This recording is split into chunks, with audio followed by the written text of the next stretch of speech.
करता येईल अशा पद्धतीनं आपण राहिलं पाहिजे.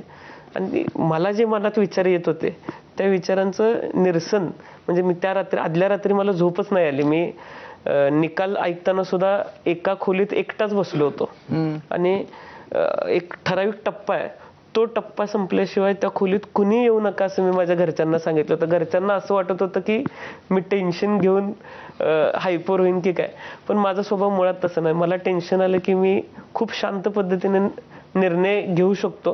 कदाचित ते गेल्या 8-9 वर्षात डेव्हलप झाले आणि त्यामुळे चांगल्या पद्धतीने. पण मग त्या खोलीमध्ये या खुर्चीवर असंच बसून राहायचं जोपर्यंत येत नाही वगैरे असं काही होतं? नाही, ते मला एक आता टेन्शन आलं की मला ब्लॅक कॉफी प्यायची सवय आहे. अच्छा. आणि आता तू ब्लॅक कॉफी प्याला?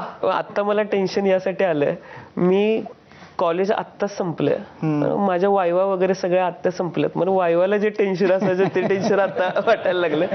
पण तसं नाही, पण त्यावेळेस एक मनात धाकधूक अशी होती की एक ठराविक टप्प्यापर्यंत आपण मागं राहू असं वाटत होतं. कारण हक्काची आमची जशी गाव आहेत तशी त्यांची आहेत.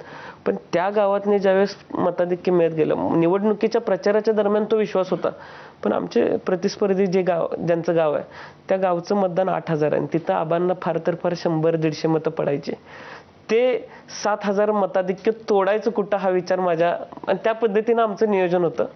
आणि समोरनं काय भाडीमार झाला होता आदल्या 2-3 दिवस आधी याची कल्पना मला होती. त्यामुळे एक मनामध्ये धाकधूक होती. किती मतं पडली त्या गावात? आबांपेक्षा 400 मतं जास्त पडली. पण आजूबाजूच्या गावांनी फार मोठ्या प्रमाणात आशीर्वाद दिला. अगदी 2 गावांनी त्या गावाचं लीड तोडलं. अच्छा.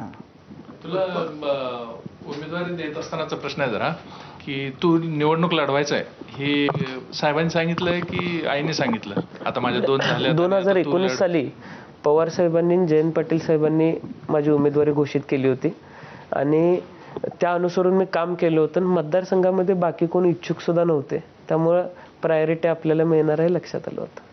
तुझं जे वय आहे 25, तर या वयात ना खूप सल्ले देणारे असतात. तर या सगळ्या ह्याच्यामध्ये करिअरच्या बाबतीत सल्ले मिळालेलेच आहेत.